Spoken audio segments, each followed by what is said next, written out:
The stars looked different from this angle, like scattered diamonds on black velvet. Commander Lyra Varick had seen countless celestial views across 12 star systems, but Earth's night sky still managed to take her breath away. 600 light-years from home, and here she was, standing in a field in the middle of nowhere, waiting for a single human. The wind rustled through tall grass, carrying the scent of wildflowers and distant rain. Lyra checked her translator once more and adjusted the holographic projector that disguised her true form. The humans weren't ready for that yet.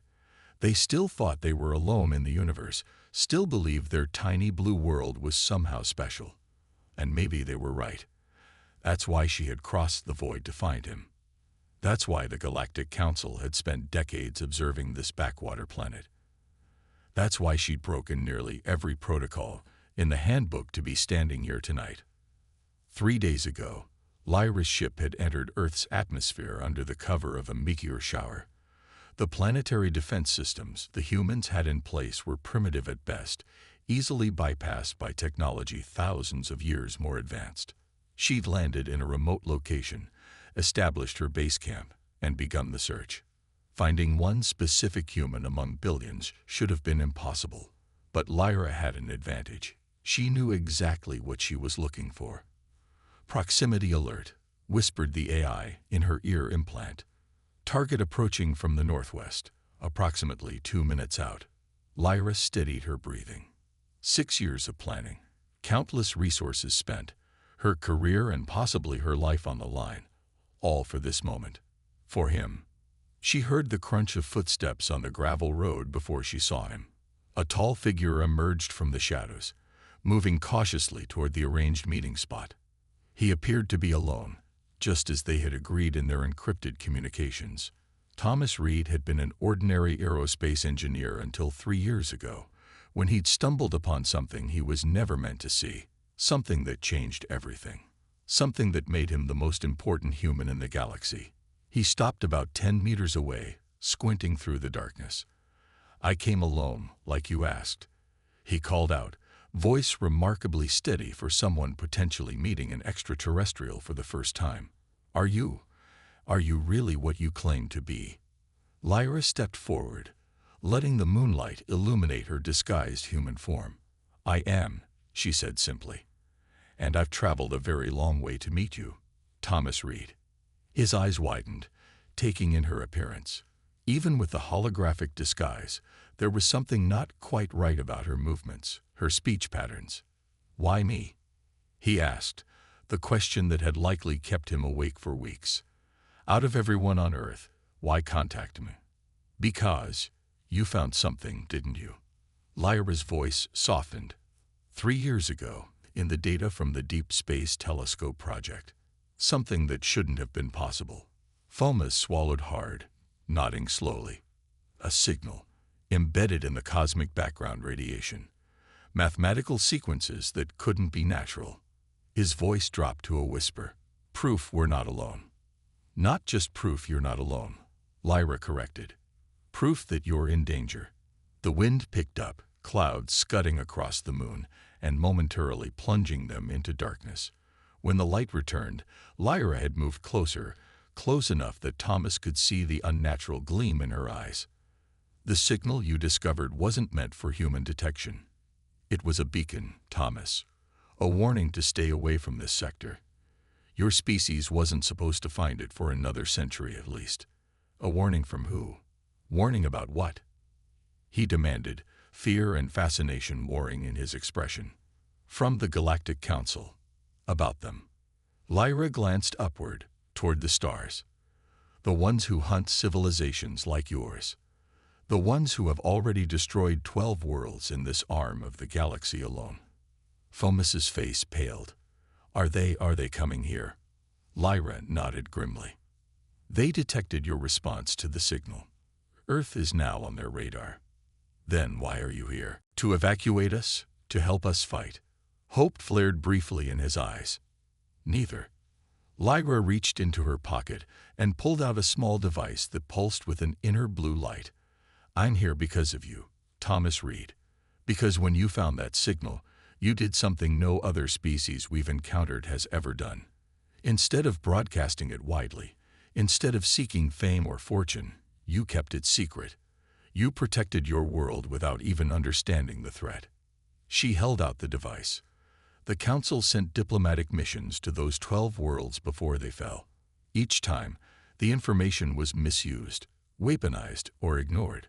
But you, a single human, made the right choice instinctively. Falmouth stared at the device. What is that? The reason I crossed 600 light years to find you. The reason I risked everything. Lyra's voice grew urgent. It contains knowledge that could save your planet, but only if used correctly. The Council believes humans aren't ready. I disagree. I believe you're the exception that proves the rule. Lightning flashed in the distance, illuminating storm clouds rolling in from the horizon. The perfect metaphor for what was coming. Why me? Thomas asked again, softer this time, the weight of responsibility already settling on his shoulders. Lyra's disguise flickered momentarily, revealing a glimpse of her true form, taller, with iridescent skin and eyes that held ancient wisdom. Because you proved something we've suspected about humans for centuries. Something that makes your species unique in all our explorations. She held his gaze steadily.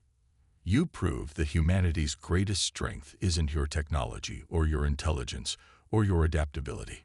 It's your capacity for foresight and sacrifice. Falmouth reached for the device with trembling fingers. If I take this, he said, what happens next? Thunder rumbled overhead as Lyra answered, everything changes. For your world. And for mine. The blue device felt unnaturally warm in Thomas's palm, like it contained something alive.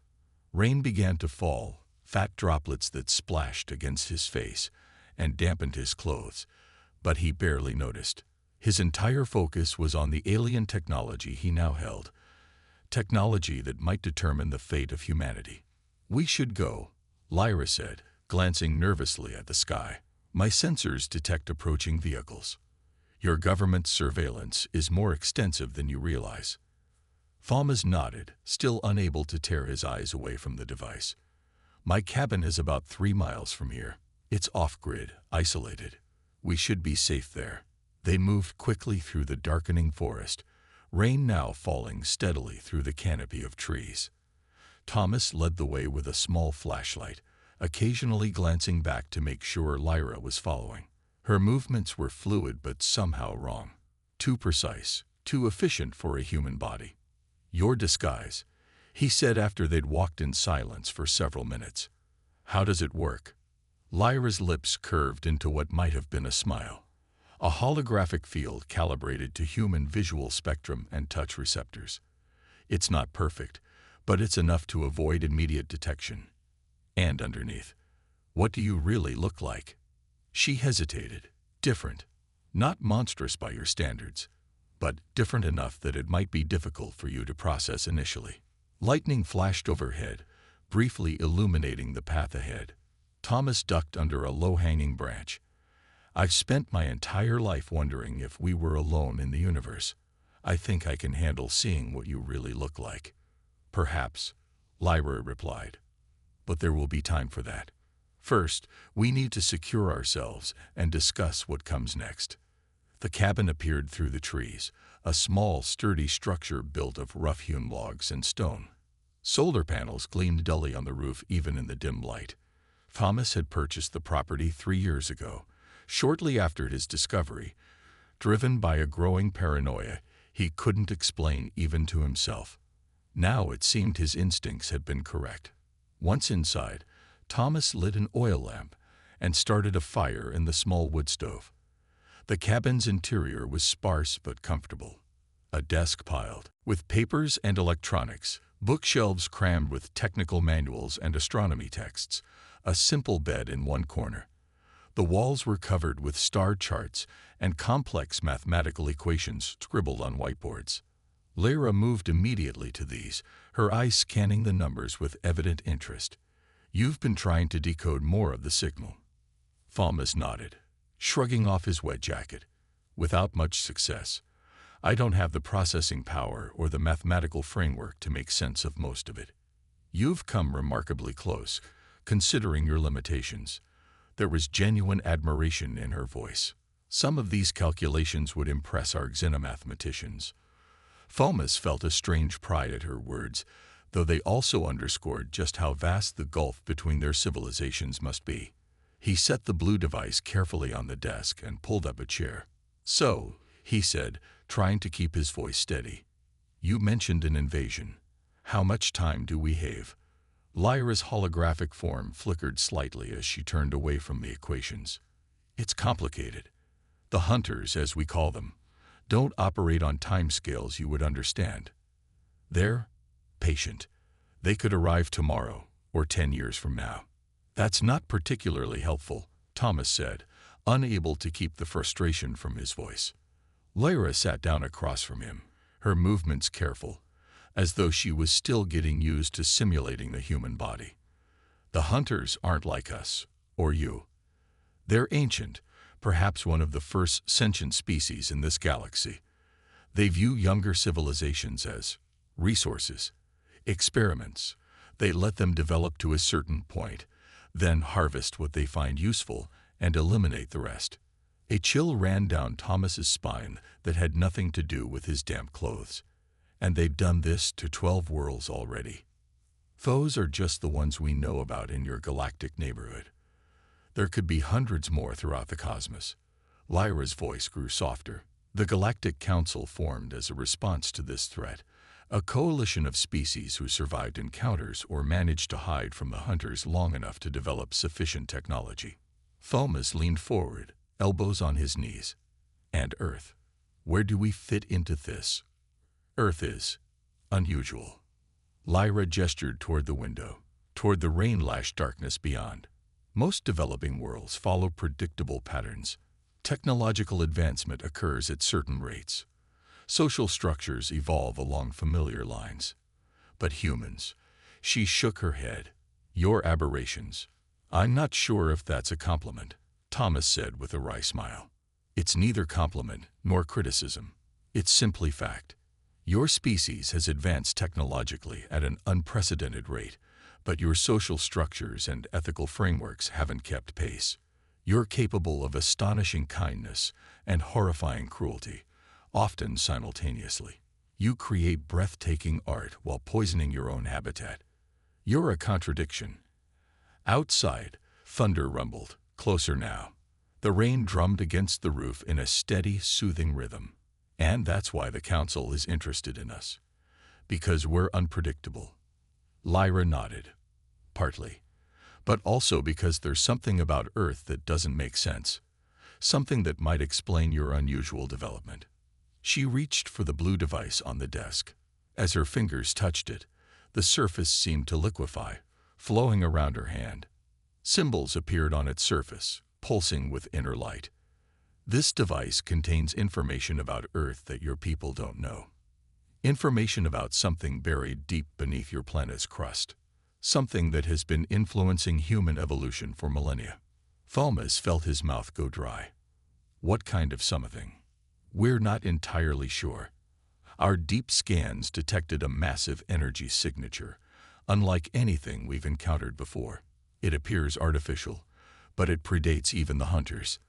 The Council believes it might be technology from the precursors." "The precursors?" Lyra's eyes glowed faintly in the dim cabin. "The species that came before us all. They'd vanished millions of years ago, leaving only fragments of their civilization scattered across the galaxy. Most of what we know about advanced technology came from studying their relics." Thomas sat back, trying to process what she was telling him. Something ancient and powerful, buried beneath Earth's surface, secretly shaping human destiny. It sounded like science fiction, yet here he was, speaking with an alien disguised as human. "So this artifact under Earth, it's what the hunters are coming for. Not us." "Both," Lyra said grimly. "They want the artifact, but they'll harvest your species too. And if this artifact is truly precursor technology, it could give them capabilities that would threaten even the Council worlds." Thomas stood abruptly and paced across the small cabin, running his hands through his hair. This is too much. I'm an engineer, not a diplomat or a soldier. What am I supposed to do with this information? How am I supposed to save an entire planet? Lyra watched him with those two perfect eyes. You're not alone, Thomas. There are others like you, humans who have glimpsed the truth and chosen wisdom over glory. My mission is to find them, to bring you together. Others? Whoa. A quantum physicist in Japan who detected temporal anomalies around certain archaeological sites. A marine biologist who discovered unusual genetic markers in deep-sea organisms. A linguist who found patterns in ancient human languages that shouldn't exist. Lyra's voice grew stronger. Individuals who saw pieces of the puzzle, and like you, chose caution over exposure. The fire crackled in the stove, casting dancing shadows across the cabin walls. Thomas returned to his seat, feeling the weight of responsibility pressing down on him like a physical force. How do you know we can be trusted? How do you know we won't just make things worse? Lyra's holographic disguise flickered again, and for a moment, Thomas caught another glimpse of her true form, taller, with a graceful, elongated head and those luminous eyes. We don't. But the Council has spent decades observing humanity, debating whether to make contact or simply quarantine your solar system and let the hunters take what they want. She leaned forward. I argued for humanity. I showed them examples of human courage, human innovation, human compassion. I convinced them to take a chance on your species. So this is what? A test? No, Thomas. It's a partnership. Lyra gestured to the blue device. This contains coordinates to the artifact beneath your planet, along with all the data we've gathered about it. It also holds the locations of the other humans I mentioned, and secure protocols for contacting them. Thomas reached for the device again. This time, it responded to his touch, the symbols rearranging themselves into patterns he could almost understand. The Council wants us to find this artifact before the hunters arrive, he said, understanding dawning. They want us to. What? Activate it. Destroy it? We don't know what should be done with it. That's why I'm here. Lyra stood, her holographic form now perfectly stable. I've been authorized to guide you, to provide technical assistance, but the decisions must be human ones. The Council believes that since the artifact has been influencing your species for so long, you might have an intuitive understanding of it that we lack. Thomas laughed, a short, disbelieving sound. So the fate of Earth depends on human intuition. That's not exactly reassuring. On the contrary, Lyra said, and for the first time, there was something like warmth in her voice. Human intuition is one of your most remarkable qualities. You make connections that our most advanced algorithms miss. You see patterns where we see only chaos. It's why I fought so hard for this mission. The rain had slowed to a gentle patter. Through the cabin's small window, Thomas could see the clouds beginning to part, revealing stars twinkling in the night sky. Somewhere up there were the hunters, moving inexorably toward Earth. Somewhere up there was the Galactic Council, watching and waiting to see what humans would do. How much time do we have to assemble this team and find the artifact? He asked. Lyra moved to the window, her profile outlined against the starry backdrop. Not long. The hunters move in cycles, and our projections suggest they'll reach your solar system within 6 months. 6 months to find an alien artifact that had been hidden for millennia. 6 months to assemble a team of strangers. 6 months to prepare for a confrontation with an ancient predatory species. We should leave at first light, Lyra continued. The nearest person on our list is approximately 300 miles from here. The theoretical physicist who's been tracking unusual energy fluctuations in the Earth's magnetic field. Thomas nodded, his mind already racing through the logistics. Transport, supplies, how to explain his sudden disappearance to colleagues and family. A new thought struck him. My government, if they detect you, they'll try to capture you, study you. They might even I understand the risk, Lyra interrupted. It exists on every world where first contact occurs. But we don't have the luxury of working through official channels. By the time your governments processed the reality of extraterrestrial life and the threat approaching, it would be too late. Thomas knew she was right, but the idea of operating completely outside any institutional support was daunting. Just him, an alien, and a handful of other humans scattered across the globe, working to save the world from a threat no one else knew existed. Get some rest, Lyra said, seeming to sense his overwhelm. Tomorrow, our real work begins. The last 5 months had changed Thomas Reed in ways he never could have imagined. That rainy night in his cabin. His face was leaner now, tanned from weeks spent in the field. A thin scar ran along his jawline, a souvenir from their narrow escape in Cairo. His eyes had changed the most, though. They held a new intensity, a focus that came from having seen too much to ever go back to normal life.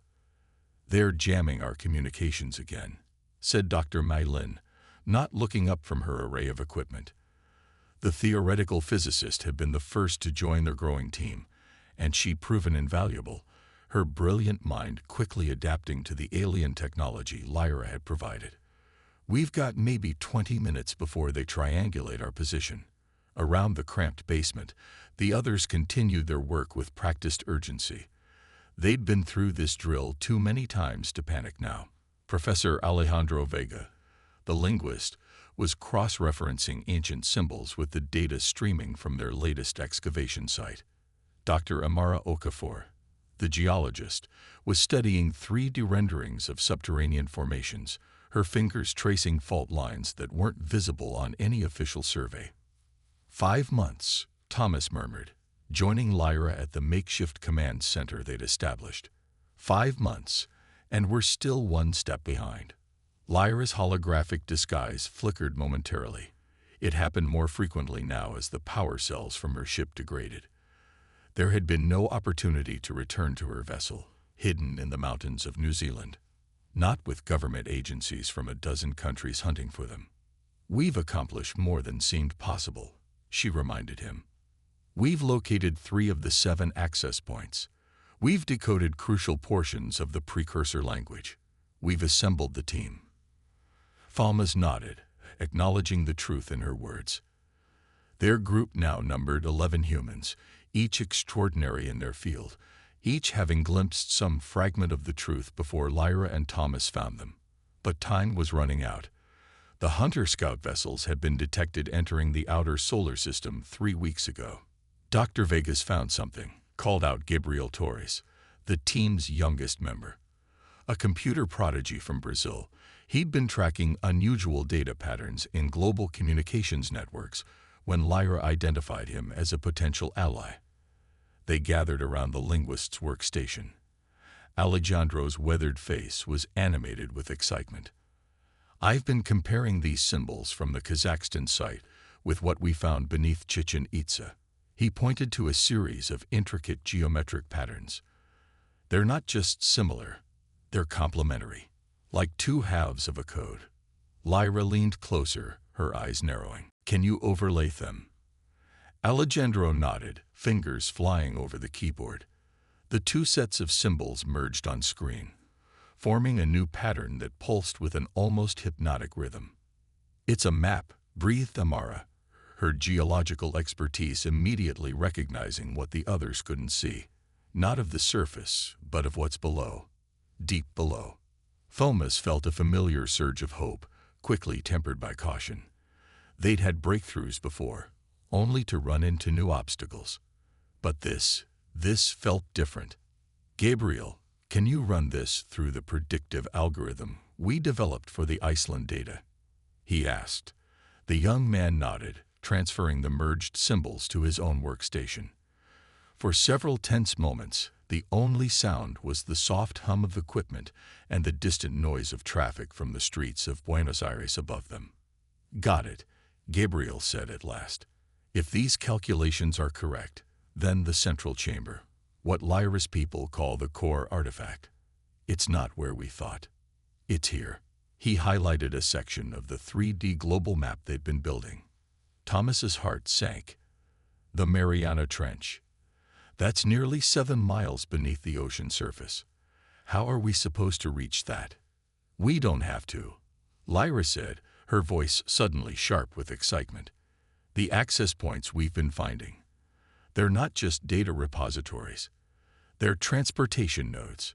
The precursors built a network that spans the entire planet, connecting to the central chamber. Mai looked up from her equipment. 15 minutes until they find us. We need to move. Thomas made a decision. Pack only the essential equipment. We're heading to the nearest confirmed access point. That's the Atacama site, Amara said. It's a 2-day journey, even if we push hard. Not if we use this. Lyra removed what looked like a small silver disc from her pocket. It's the last emergency teleportation unit from my ship. One-time use, limited range, but it should get us within a few miles of the site. Thomas wanted to ask why she hadn't mentioned this before, but there wasn't time. In less than 10 minutes, they had packed their critical equipment and gathered in a tight circle in the center of the room. Physical contact is necessary for the field to encompass you all, Lyra instructed, placing the disc on the floor between them. And I should warn you, the sensation is unpleasant for human physiology. Worse than being captured by whoever's hunting us. Gabriel asked with a nervous smile. Point taken, Lyra replied. She knelt and pressed a sequence on the disc's surface. It began to glow with an eerie blue light. On my mark. 3, 2, 1. The world dissolved into painful brilliance. Thomas felt as though his body was being pulled apart at the molecular level, examined and reassembled, all in the space of a heartbeat. When reality solidified again, they were standing on the edge of a vast, rust-colored desert beneath a star-filled night sky. Mae was the first to recover, though her face was ashen. Everyone made it. A quick head count confirmed they were all present, along with their essential equipment. Gabriel was vomiting quietly behind a rock, while Alejandro seemed to be praying in a whispered mix of Spanish and Latin. The site should be 3 kilometers in that direction, Lyra said, pointing toward a distant ridge of weathered mountains. We should move quickly. The teleportation will have left an energy signature that can be detected. They set off across the desert, the cold night air a shock after the humid heat of Buenos Aires. Thomas fell into step beside Lyra, who was scanning their surroundings with a device from her world. "You've never told me why," he said quietly. She glanced at him. "Why what? Why you fought for humanity? Why you risked everything to help us?" It was a question he'd wanted to ask for months, but there had never seemed to be a right moment.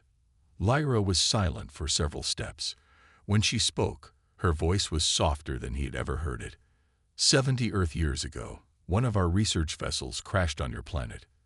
The crew was killed, except for one, a xenanthropologist named Terith. He was found by a human family who, despite having no concept of extraterrestrial life, chose to help him rather than fear him. Thomas listened, realization dawning. "You knew him." "He was my grandfather," Lyra said. "He spent 3 years on Earth before a rescue mission found him. 3 years living among humans, protected by them. When he returned, he brought stories that contradicted everything the Council believed about your species. Most dismissed his accounts as the delusions of a traumatized survivor. But some of us listened. The revelation settled between them, adding new context to everything that had happened since that first meeting in the rain-soaked field. Your grandfather, Thomas said carefully, did he ever find out about the precursor artifact? Lyra shook her head. No. But he sensed there was something unusual about Earth, something that explained humanity's contradictory nature. That's why, when the first deep scans detected the energy signature, I volunteered for this mission. I needed to know if he was right. They'd reached the base of the mountains as dawn broke over the desert. According to their data, the access point was hidden within a cave system that had been considered sacred by an indigenous civilization that vanished thousands of years ago. As they approached the cave entrance, Lyra's device began to emit a soft, pulsing tone. "We're close. The energy signature is stronger than at any of the previous sites." Inside the cave, they set up portable lights, revealing ancient petroglyphs that covered the walls from floor to ceiling. Intricate patterns that matched segments of the precursor language they'd been decoding. "These aren't just decorative," Alejandro said, running his fingers gently over the symbols. "They're instructions." They followed the petroglyphs deeper into the mountain, the passage gradually descending until the air became noticeably cooler and damper. After nearly an hour of careful progress, they emerged into a vast underground chamber that took their breath away. The space was perfectly spherical, at least 50 meters in diameter, with walls that gleamed like polished obsidian. In the center stood a structure that defied human architectural concepts, a floating arrangement of what appeared to be metallic cubes that continuously rearranged themselves in complex, flowing patterns. "The access point," Lyra whispered, her disguise flickering more rapidly now in proximity to the powerful energy field. Thomas approached the shifting structure, the blue device Lyra had given him months ago growing warm in his pocket. He withdrew it, and immediately it began to pulse in synchronization with the movement of the cubes. "What do we do now?" Amara asked, her voice echoing strangely in the perfect acoustics of the chamber. Before anyone could answer, a new sound reached them, the unmistakable rhythm of helicopter rotors from somewhere above. "They've found us," Mai said, checking her equipment. "Multiple aircraft, closing fast." Gabriel looked at the cave entrance with alarm. How? The teleportation signature shouldn't have been traceable this far. "It wasn't the teleportation," Lyra said grimly. Her holographic disguise suddenly failed completely, revealing her true form for the first time to the entire group. Thomas had grown accustomed to her actual appearance over the months, but he heard the others gasp. Standing before them was a being nearly 7 feet tall, with iridescent blue-green skin and a gracefully elongated cranium. Her 4-fingered hands ended in delicate points, and her large almond-shaped eyes contained swirling patterns of silver and violet. "My ship's emergency beacon activated automatically when the power cells reached critical levels," she explained, her actual voice melodious and complex. "Your governments have been searching for extraterrestrial technology since they detected my landing. Now they've found it. And us." The sounds from above grew louder. Dust began to fall from the cave ceiling as the vibrations intensified. "We're out of time," Thomas said, gripping the blue device tightly. "We need to activate the access point now." Lyra moved to the floating arrangement of cubes, her true form navigating the space with fluid grace. "The sequence is incomplete. We still don't understand how to properly configure the transportation network." The others looked at each other in dismay. After everything they'd been through, to fail now seemed unthinkable. "Wait," Alejandro said suddenly. "The petroglyphs outside. They weren't just showing us the way to this chamber. They were showing us the activation sequence." He pulled out his tablet, displaying photographs of the cave walls. "Look, this sequence here matches the current arrangement of the cubes. And these show the subsequent configurations." Lyra studied the images intently. "You're right. This could work." From the cave entrance came the sound of voices and boots on stone. Armed forces, moving quickly toward them. "Whatever we're going to do, we need to do it now," May urged, positioning herself near the chamber entrance with a determined expression. Thomas looked at the faces of his team. These extraordinary humans who had left behind their lives, their safety, everything they knew, all on the faith that what they were doing was necessary to save their world. And Lyra, who had risked everything for a species not her own, because of a story her grandfather had told her. "Gabriel, help Alejandro identify the correct sequence," he ordered. "May, Amara, do what you can to slow them down without hurting anyone. Remember, they think they're protecting Earth. They don't know about the hunters." The cubic structure in the center of the chamber began to pulse more rapidly as Gabriel and Alejandro input the sequence derived from the ancient petroglyphs. The air seemed to thicken, charged with potential energy. "It's working," Lyra said, wonder in her voice. "The access point is activating." A sphere of blue-white light began to form within the arrangement of cubes, expanding slowly outward. The walls of the chamber resonated in response, the obsidian-like surface rippling as though suddenly liquid. The first soldiers appeared at the chamber entrance, weapons raised, voices shouting commands that echoed confusingly in the strange acoustics. May and Amara had created a makeshift barrier, but it wouldn't hold for long. "Thomas," Lyra called urgently. "The device. It needs to interface with the access point." He moved toward the center of the chamber, the blue device now glowing so brightly it illuminated his skin from within. The expanding sphere of energy reached out to him, tendrils of light wrapping around his outstretched hand. "What happens when it activates?" he asked, suddenly afraid. Not for himself, but for what might be unleashed. Lyra's alien features softened with an expression that transcended species. "I don't know, but I have to believe, that the precursors meant this as a gift, not a weapon." Behind them, the soldiers breached the barrier. Shouts filled the chamber as Thomas stood at the cusp of either humanity's salvation or its final mistake. The blue device lifted from his hand of its own accord, floating toward the center of the cubic structure. As it made contact with the sphere of energy, a blinding flash filled the chamber, and the ground beneath them began to tremble with geological force.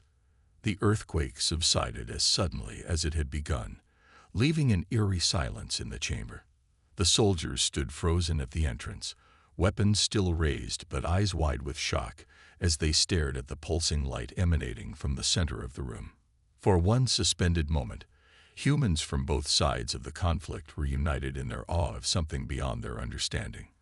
Then reality reasserted itself. "Down on the ground. Now," shouted the lead officer, a woman in her 40s with the hard eyes of someone who had seen combat. "Hands where I can see them." Thomas exchanged a quick glance with Lyra. There was no time for explanation, no way to make these soldiers understand what was at stake.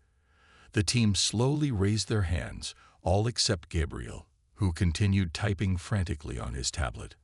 "I said down." The officer took aim at the young Brazilian. "Wait." Thomas stepped forward, hand still raised. "Whatever you think is happening here, you're wrong. We're trying to save lives. Millions of lives. By collaborating with an alien entity." The officer's voice held controlled fury. "By accessing unauthorized extraterrestrial technology. Stand down, Dr. Reed. We know who you are. We know what you've been doing." More soldiers poured into the chamber, spreading out to surround them. Thomas counted at least 15, all heavily armed. "The activation sequence is almost complete," Gabriel whispered, not looking up from his work. 30 seconds. The lead officer noticed the increasing pulse of the light at the center of the chamber. "Shut it down. Whatever that is, shut it down now." "We can't," Lyra said, stepping forward, her alien form causing several soldiers to recoil. "And you mustn't interfere. The fate of your world depends on." One of the younger soldiers panicked and fired. The shot went wide, ricocheting off the obsidian wall with a shower of sparks. Chaos erupted as the team ducked for cover and more soldiers advanced. 10 seconds. Gabriel called out. Thomas made a split-second decision. "Everyone, get to the center. Now." The team broke from their positions, rushing toward the pulsing light. Soldiers shouted contradictory orders, some firing warning shots that echoed deafeningly in the chamber. Thomas reached Gabriel, pulling the young man to his feet and toward the light. 3, 2, 1. The blue sphere expanded explosively, engulfing Thomas and his team in brilliant energy. The last thing he saw was the astonished face of the lead officer as the world dissolved around them. Thomas's consciousness returned slowly. First came sound, a low, rhythmic hum unlike anything he'd heard before. then sensation. He was lying on something smooth and slightly warm. Finally, sight.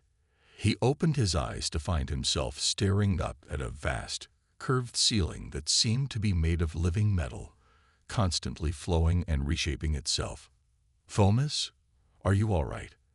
Lyra's face appeared above him, concern evident in her alien features. He sat up carefully, taking in their surroundings. The entire team was there, all looking dazed but unharmed. They were in an enormous circular chamber, far larger than the cave they'd left behind. The walls gleamed with the same obsidian-like material, but here it was clearly alive with data, streams of light coursing through it in complex patterns. "Where are we?" he asked, his voice sounding strange in the perfect acoustics. "The core artifact," Lyra replied with undisguised awe. "The central chamber beneath the Mariana Trench, the access point transported us here." Alejandro was already examining the walls, his linguist's eye tracking the patterns of light. "These are all variations of the same language we've been studying, but so much more complex, so much more alive." Amara finished for him, reaching out to touch the wall. At her contact, the patterns shifted, responding to her presence. May had her instruments out, scanning everything.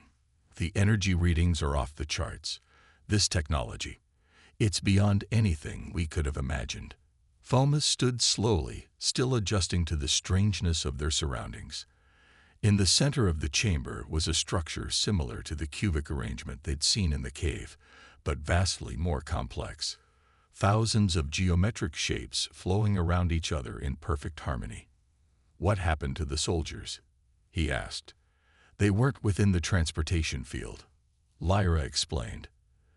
"They're still in the cave, probably very confused." "And very angry," Gabriel added, checking his equipment. "Our communications are dead down here. We're completely cut off." Fomas approached the central structure cautiously. As he drew near, the blue device that had transported with them rose from where it had fallen and moved to hover before him. "It wants you to take it," Lyra said quietly. "The system recognizes you." "Why me?"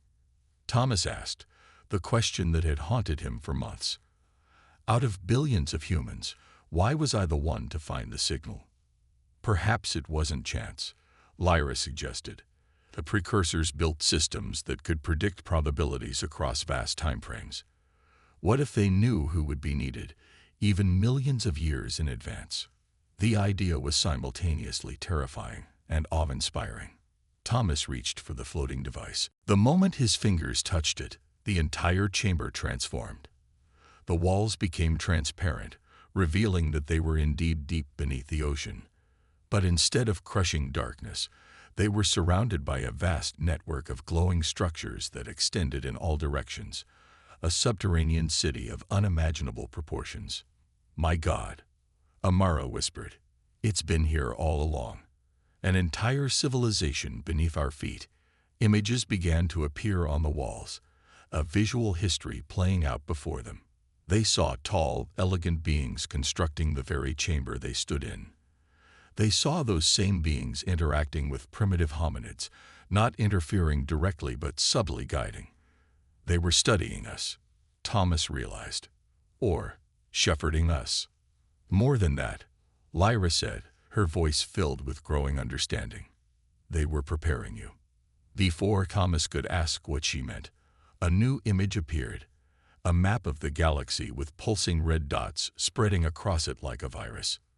"The hunters," Mai said, "their path of destruction." The map zoomed in on Earth, where a blue light pulsed in defiance of the encroaching red. Then came images of destruction, planets cracking apart, species being harvested, civilizations falling. "This is what happened to the precursors," Lyra said softly. "The hunters didn't just attack other worlds. They destroyed the precursors themselves, the first advanced civilization in our galaxy." "But not completely," Alejandro added, pointing to new images showing a small group of precursors fleeing, hiding, planning.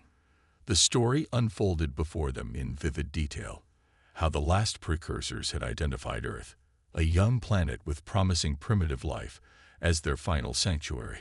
How they had built this vast underground network as both a hiding place and a gift for the species that would one day evolve to inherit it. How they had occasionally nudged human development, not controlling it but offering subtle guidance at crucial moments. They knew the hunters would eventually return to finish what they started, Gabriel said, watching the images with growing comprehension. They were building us up to be their successors. A new series of images showed primitive humans discovering fire, developing tools, building civilizations. Alongside these familiar milestones were subtle influences, dreams that inspired innovations, apparent coincidences that led to discoveries. Not controllers, Thomas said, understanding at last.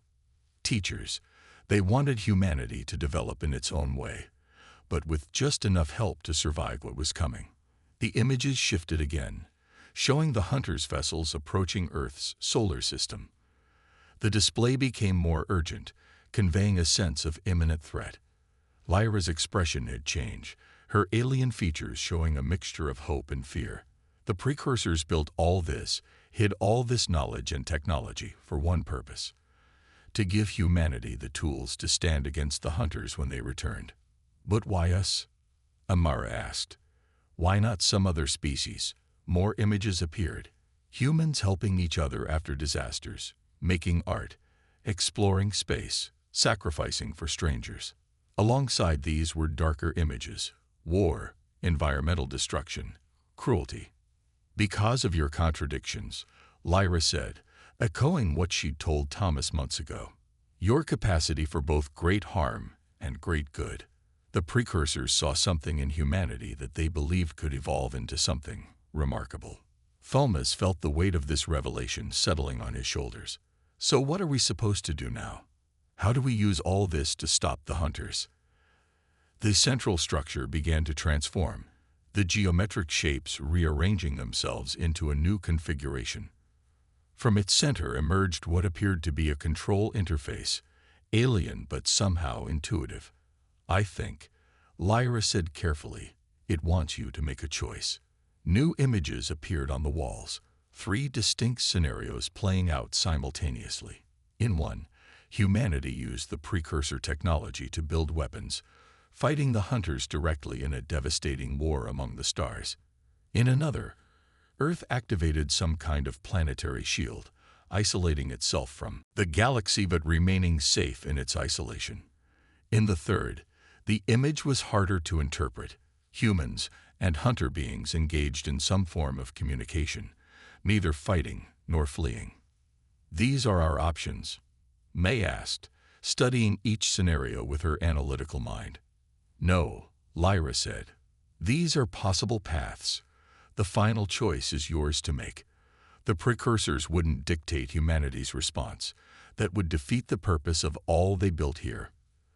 A deep rumbling shook the chamber, different from the earthquake they'd experienced earlier.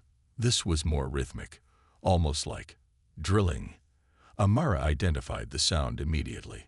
Someone's trying to reach us. The military, Thomas guessed. They must have tracked the energy signature from the transportation. Gabriel checked his equipment again. I'm picking up new signals. Something's entered Earth's atmosphere. Multiple somethings. The hunters, Lyra confirmed, her expression grim. They've arrived earlier than we projected.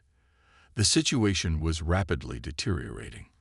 Military forces closing in from below, hunter vessels descending from above, and caught in between, a small team of humans and one alien standing in a chamber built by long-dead beings who had placed their final hope in humanity's hands.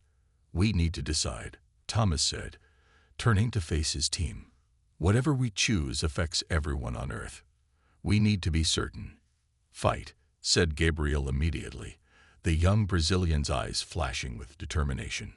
We use their technology to defend ourselves. Hide, countered Mai, ever practical.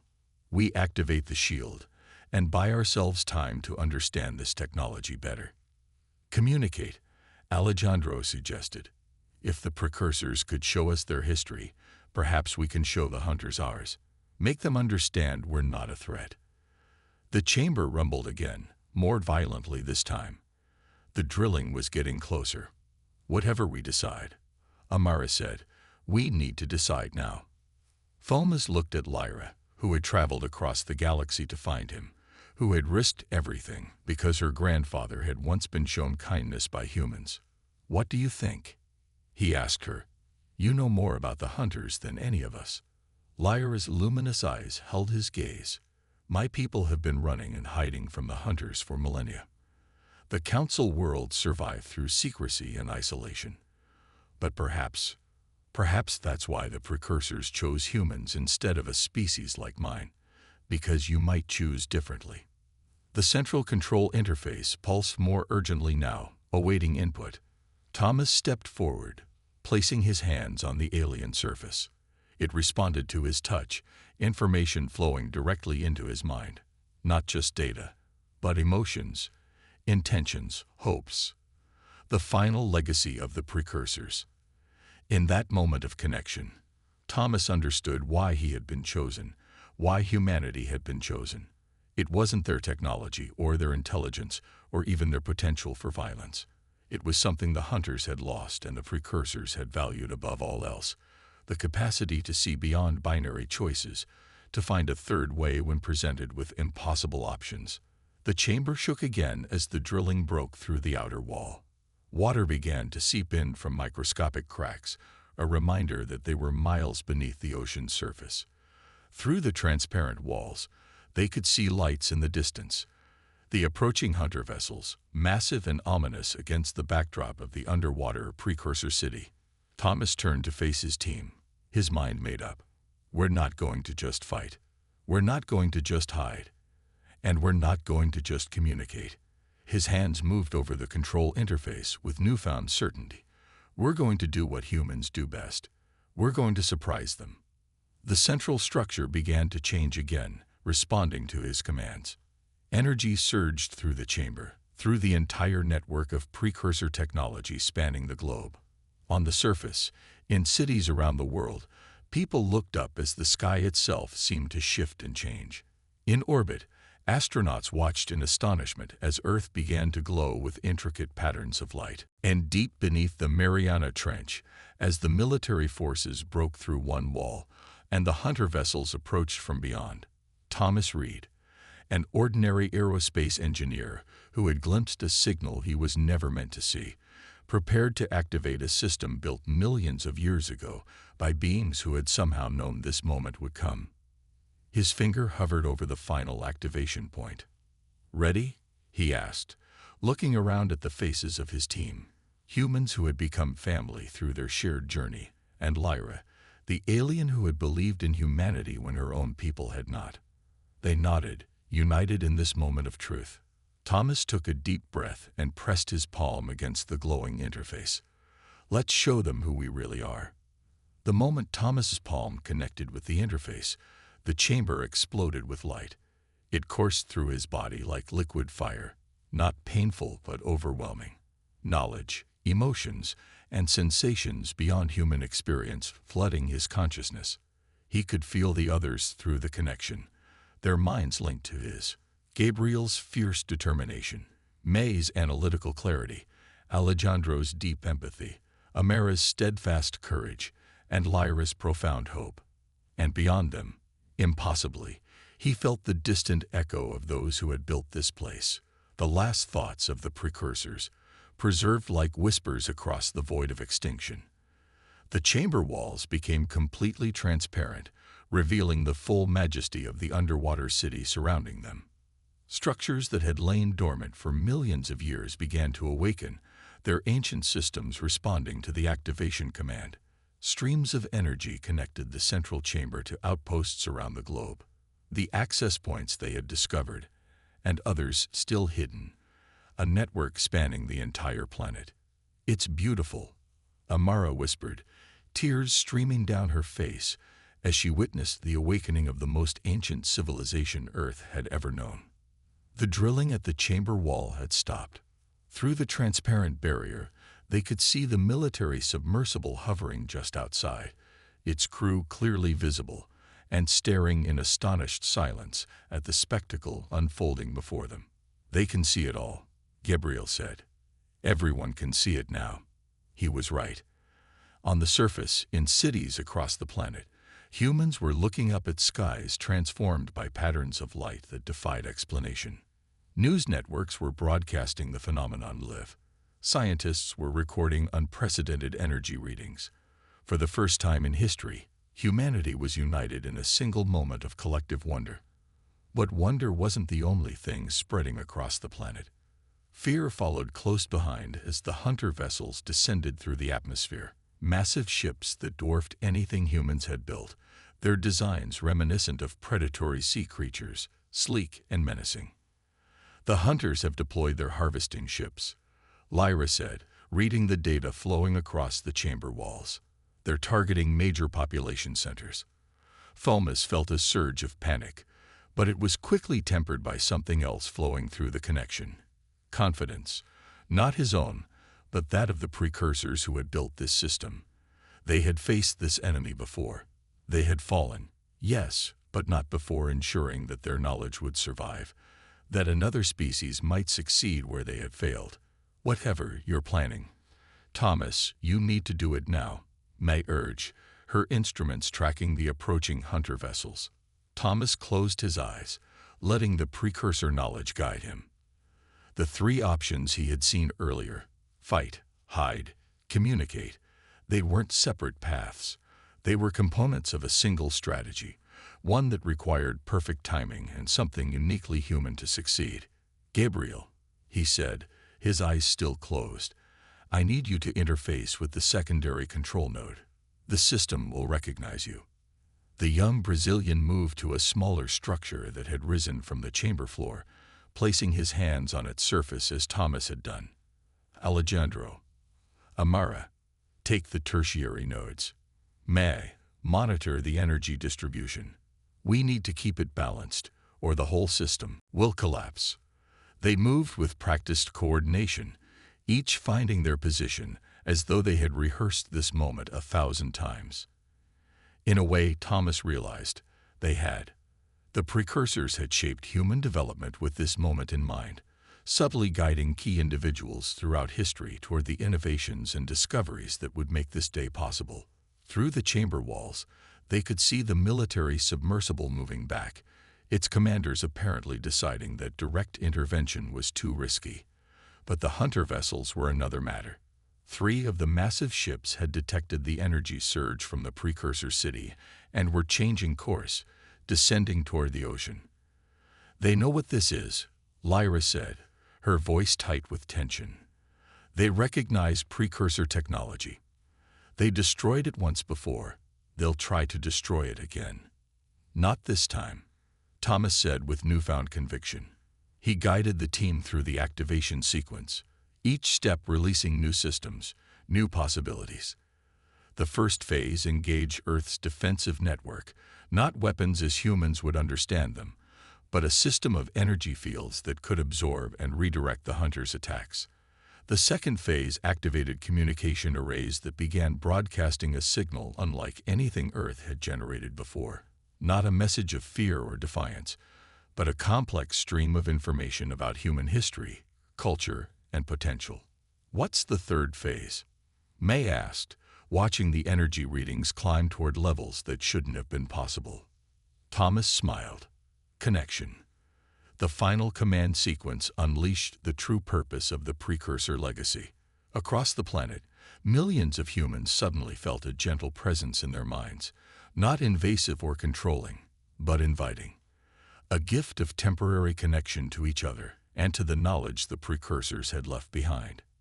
In that moment of shared consciousness, humanity glimpsed its own story through new eyes, saw its struggles and triumphs, its cruelties and kindnesses, its potential for destruction and creation. They saw the hunters not as monsters, but as a species that had lost its way, that had chosen domination over cooperation, consumption over creation, and most importantly, they saw a possible future, not guaranteed, but attainable. A future where humanity expanded among the stars, not as conquerors, but as explorers, not as harvesters but as cultivators. The hunter vessels hesitated at the edge of the ocean, their sensors detecting something unexpected. The prey was not behaving like prey. The signal being broadcast wasn't one of surrender or defiance.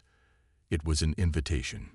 Inside the central chamber, Thomas felt the strain of maintaining the connection. Blood trickled from his nose as the human brain struggled to channel energies it had never evolved to handle. "Thomas, you need to step back," Lyra urged, seeing his distress. "The system is drawing too much from you." "Not yet," he gasped. "We need to show them. All of them." Through the global connection, Thomas reached out not just to other humans, but to the hunters themselves, offering them something they had never been offered before: a place in the pattern, a role beyond predator, a purpose beyond consumption. The 3 hunter vessels hovering above the ocean remained motionless, their commanders presumably debating how to respond to this unprecedented situation.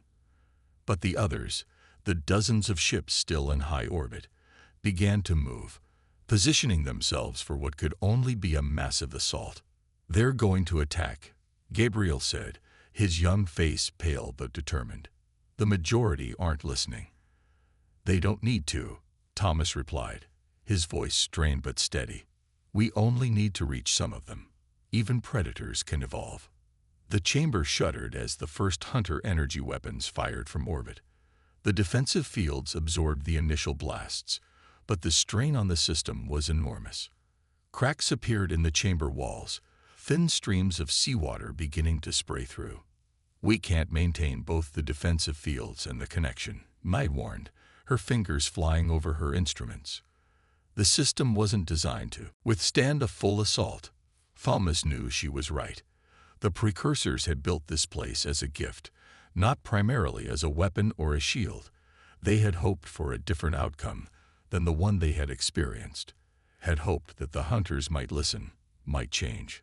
"Lyra," he said, turning to the alien who had risked everything for a world not her own.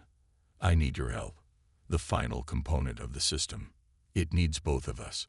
She moved to his side without hesitation, placing her 4-fingered hands alongside his on the central interface.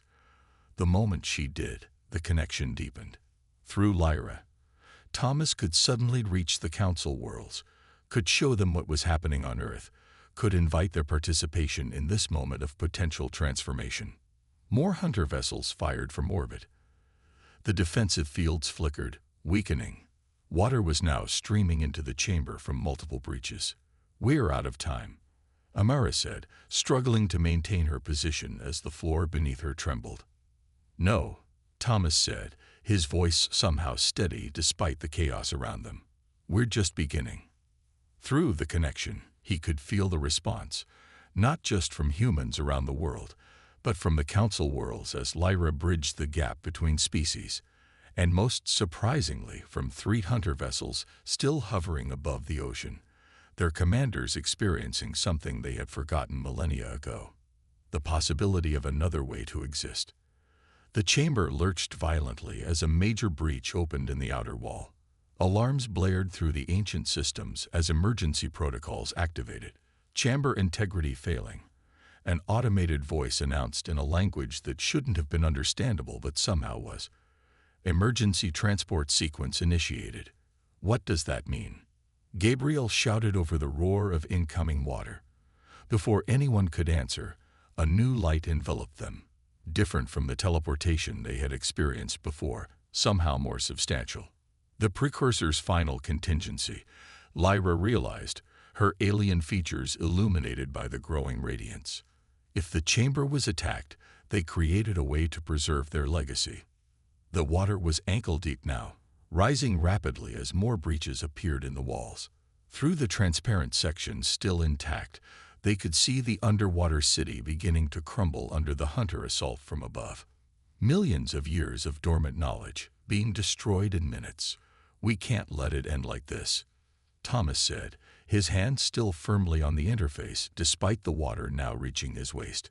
"Not after everything we've learned, everything we've done." "It's not ending," Lyra assured him, her voice filled with a certainty that cut through his despair. It's transforming. The light around them intensified, becoming almost solid. The chamber seemed to dissolve, the water and destruction fading from perception as something else took shape around them. Thomas felt his consciousness expanding beyond the physical, beyond the limitations of his human form. The others were with him, not just his immediate team, but millions of connected minds across the planet, across the stars. In this space between spaces, knowledge flowed freely. Precursor legacy, council wisdom, human creativity, and even the forgotten memories of hunters who had once been something more than predators. "What is this place?" Thomas asked, his voice echoing strangely in the formless void. "The pattern," Lyra answered, her true form now visible without technological disguise. "The Precursor's greatest creation, a realm of pure information, pure connection.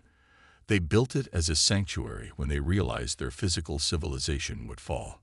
And they gave us the key," Gabriel added, understanding dawning on his young face.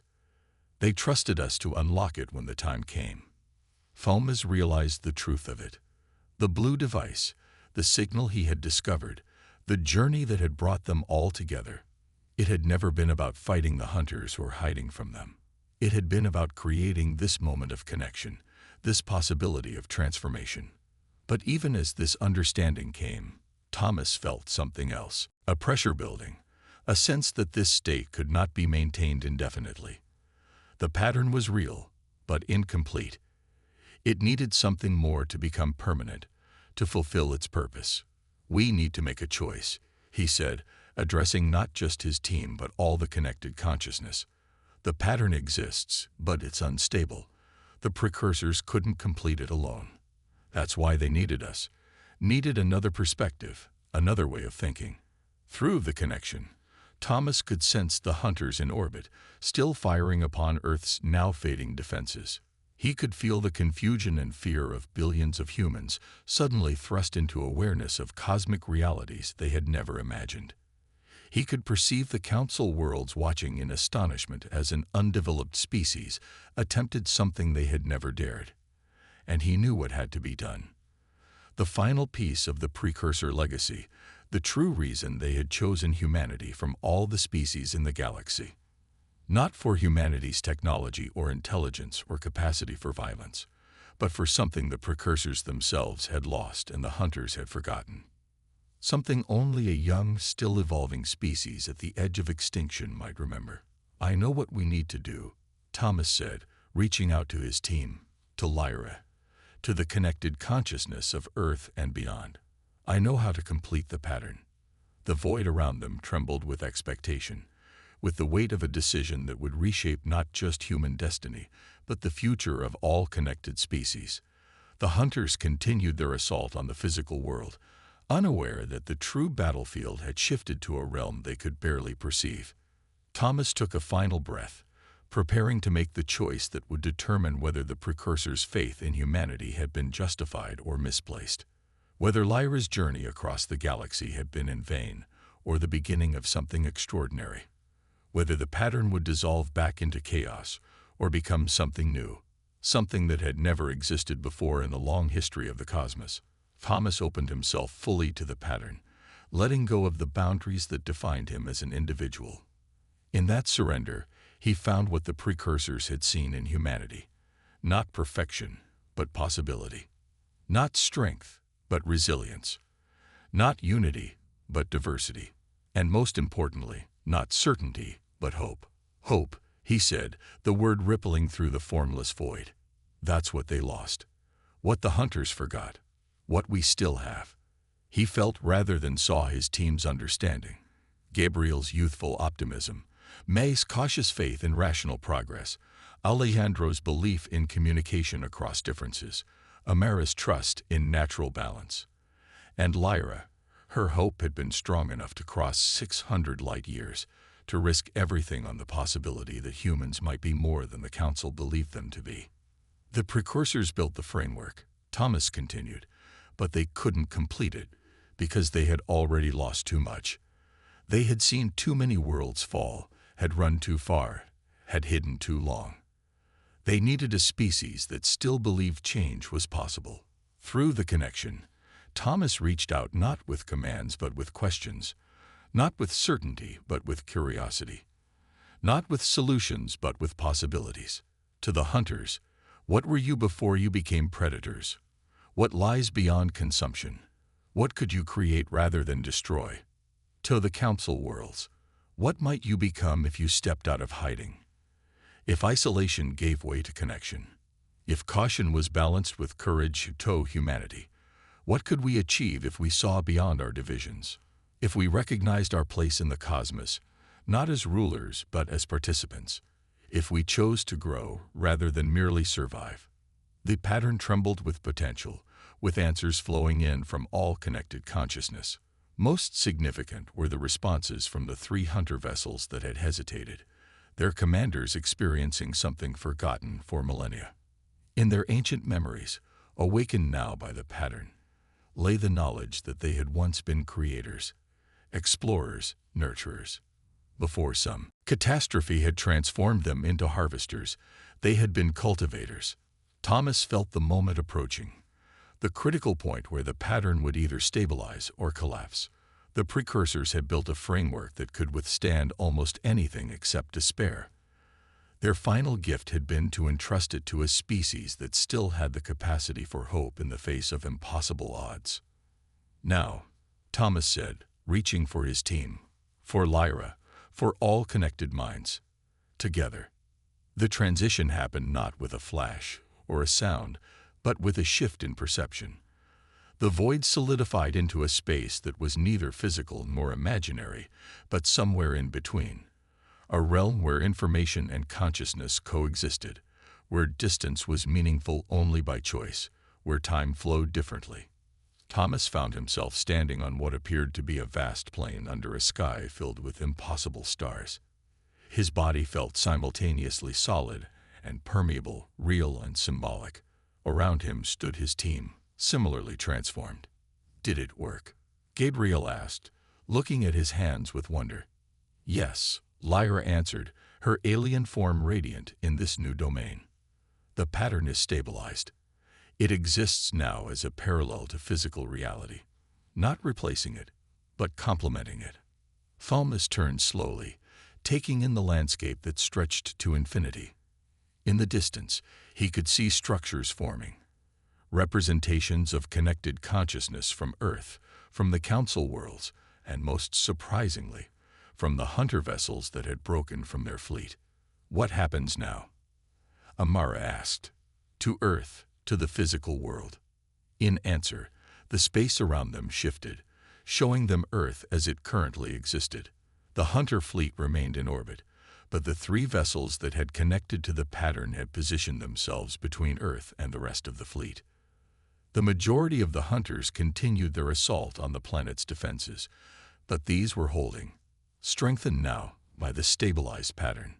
The pattern provides a buffer, Lyra explained, understanding flowing through her consciousness.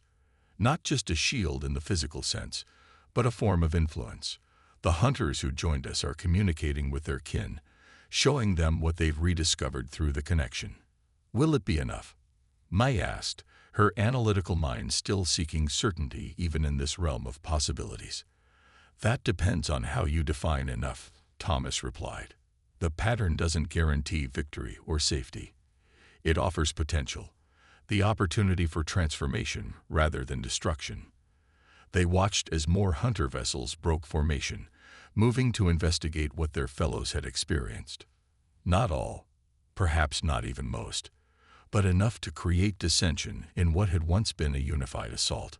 The council worlds are responding too, Lyra said with astonishment. Ships are being deployed, not just observers this time, but actual diplomatic vessels. They're coming to Earth. Gabriel laughed, the sound carrying strangely in this realm. We've changed everything, haven't we? We've created the possibility of change, Thomas corrected gently. The outcome still depends on choices, millions of choices by individuals across multiple species. The pattern connects, but it doesn't control. They watched as the first council ships arrived in Earth orbit, positioning themselves near the hunter vessels that had broken away. Communication was being established, tentative, careful, but real. "What about us?" Alejandro asked, gesturing to their transformed selves. "Are we still human?" "Yes and no," Lyra said. "Your physical forms still exist on Earth, but your consciousness exists primarily here now. You've become something like what the precursors evolved into before they disappeared, beings who could exist in both realms." Thomas hadn't considered this aspect, that activating the pattern might transform them so fundamentally. "Can we go back?" "If you choose to," Lyra confirmed. "The connection works both ways. But you would be different, changed by what you've experienced here." Thomas looked at his team, seeing the question in their eyes. They had all sacrificed their former lives to reach this point, had all become fugitives and outcasts. What waited for them on an Earth now aware of extraterrestrial life, of the hunters, of the pattern itself? "Duty should go back," he said finally. "At least for a while. Earth needs guides to understand what's happened, what's still happening. They need to hear the story from those who lived it." The others nodded in agreement. Even in this realm of pure connection, of limitless possibility, they felt the pull of their home, of their species struggling to comprehend the new reality. "What about you?" Thomas asked Lyra. "Will you return to the Council worlds?" Her alien features formed what he had come to recognize as a smile. "Eventually. But first, I think I'll visit Earth in my true form. My grandfather's stories deserve to be verified firsthand." The transition back to physical form was disorienting but not painful.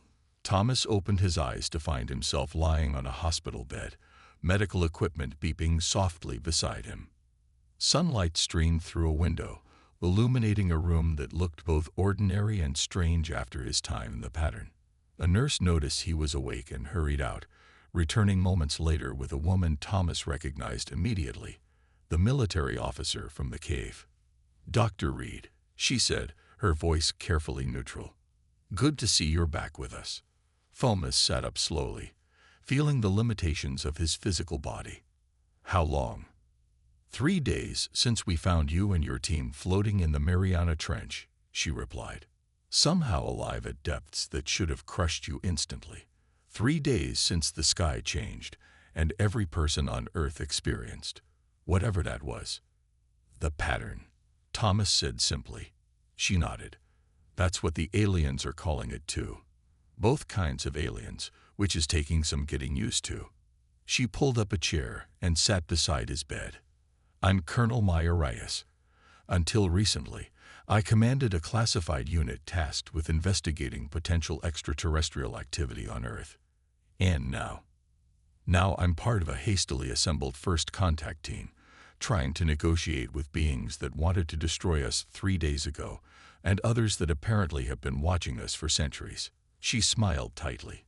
"It's been an interesting career shift." Thomas found himself laughing despite everything. The absurdity of it, the wonder of it all, humanity thrown into a cosmic community it hadn't known existed until days ago. "My team?" he asked. "All recovering, like you. All experiencing the same phenomenon. Periods where you seem to go elsewhere, even while your bodies remain here." She leaned forward. "The pattern, I presume." Thomas nodded. "We can still access it, still help guide the connections being formed. It's going to be crucial in the days ahead." "That's an understatement." Colonel Reyes handed him a tablet. On it were news headlines from around the world, images of hunter and council vessels now visible in Earth's skies, photos of the first official diplomatic meetings. "First Sion Teikti. Earth Joines Galactic Kiomem Humanity We Ancient Alien Technology Discovered Beneath Oceans Global Conscious Nies Event. Scientists Strategical to X Healing. Formior Evugativs hailed as SSAVIORAS after alien invasion. HFY you've become something of a celebrity," Rice said dryly. "All of you have." Thomas set the tablet aside. That wasn't the plan. I don't think anyone had a plan for this, she replied. We're all improvising now. A gentle presence touched Thomas's mind. Lyra, connecting through the pattern. He could sense that she was nearby, perhaps even in the same facility. What happens next? Rise asked. The president will want to know when I report back. Thomas considered the question carefully. Uncertainty, he answered honestly. The hunters haven't all been convinced. The council worlds are still cautious. Humanity is still divided on how to respond to everything that's happened. The pattern offers possibility, not guarantees. That's not very reassuring. It's not meant to be, but it's hopeful. Thomas met her gaze directly. For the first time, different species across the galaxy are genuinely communicating, not just fighting or hiding from each other.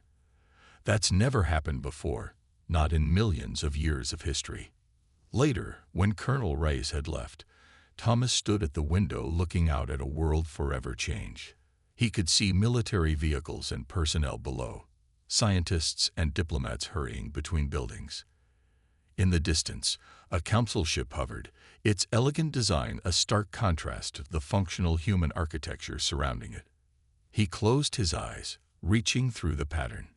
Instantly, he felt his team, each recovering in their own rooms but connected still. Beyond them, he sensed Lyra in discussion with council representatives, patiently explaining what had happened, what had changed. Further still, he could feel the hunter consciousness that had joined the pattern, ancient and strange, but no longer hostile. And everywhere, spreading outward like ripples in still water, human minds connecting to the pattern in growing numbers, cautious, curious, frightened, exhilarated, learning what it meant to be part of something larger than themselves, larger than their planet, larger than their history. Thomas opened his eyes, smiling at the impossible blue of Earth's sky. The journey that had begun with a signal he was never meant to see had transformed not just his life, but the destiny of his species. The path ahead was uncertain, full of challenges and dangers still, but also